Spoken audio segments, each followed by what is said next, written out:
All right, moving over to the heavyweight division now. We got Sergey Spivac coming in at plus 130 going up against Delija, who comes in at minus 150. Starting off on the Spivac side of things, he is riding a 2-fight losing streak now at the hands of Jailton Almeida and then most recently against Waldo Cortez Acosta. The Almeida fight, we know he just couldn't get to his style.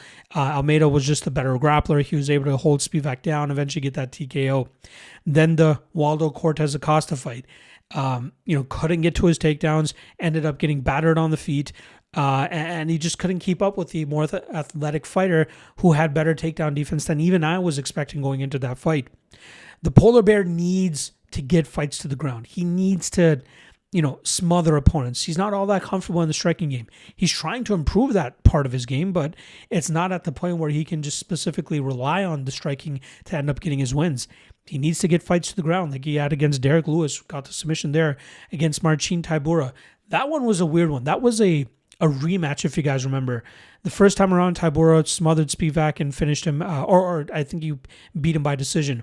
But then in the second fight, it was a fight night main event. Tybura took him to the ground immediately, but it seemed like Spivac was inviting it because as soon as he got taken down, Spivac started threatening with submissions off of his back, which is something we don't often see from heavyweights of his size. But it seemed like he just knew that, okay, I'm going to end up being on my back here, but I got to be very aggressive with my jiu-jitsu. And he was.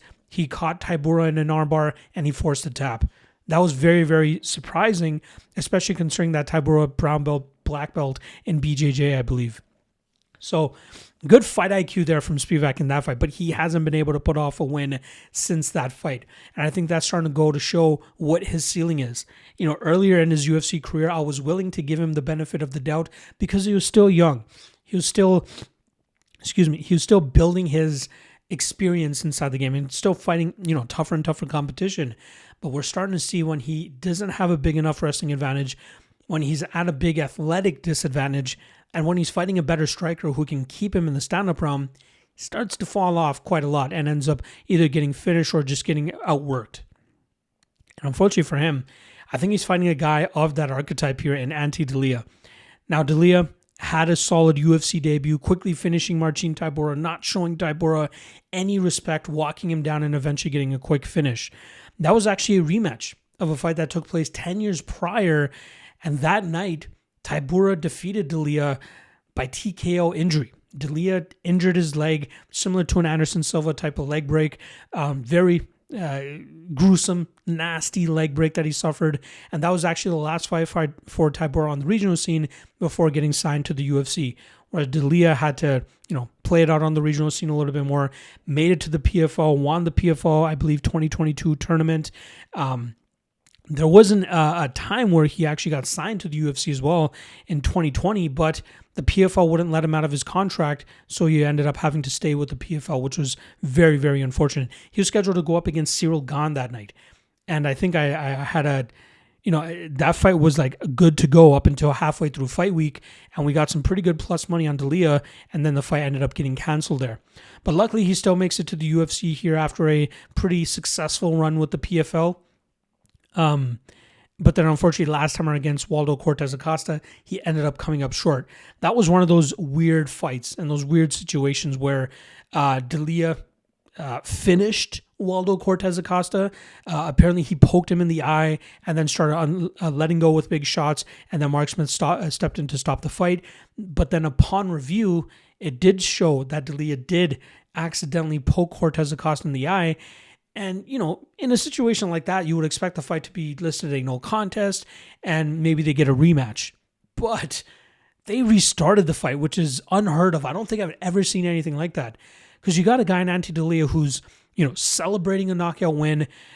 He probably had a huge cardio dump, a huge adrenaline dump, going from such a high to dropping down to a low of being like, oh, I still got to keep fighting here? Like, are you kidding me?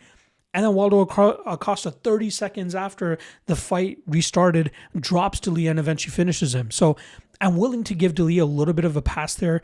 I'm willing to put an asterisk on that loss against Cortez Acosta. You got to wonder about the energy systems and all of that, the psychological aspect of what that fight was like for Delija. But now he's getting a full training camp going up against a guy like Sergey Spivac, where I think Delija has most of the advantages. Spivac might be able to wear on him a little bit with wrestling, but I believe in Delija's defensive wrestling enough. I believe in his defensive grappling enough. Enough to not get stuck in a bad position against Spivac, force him to strike. And I think from there, I think Delija is just a much better striker here. So I'm looking for Spivac to start to break as he can't establish his grappling. I think Delija just starts walking him down, landing big shots, and eventually TKOing him. I could even see this going similar to the Delija and Tybura fight, where Delija knows he can walk Spivac down, and once he lands a few big shots, he might be able to stuff those desperation takedowns and then start walking Spivac down again and landing even bigger shots.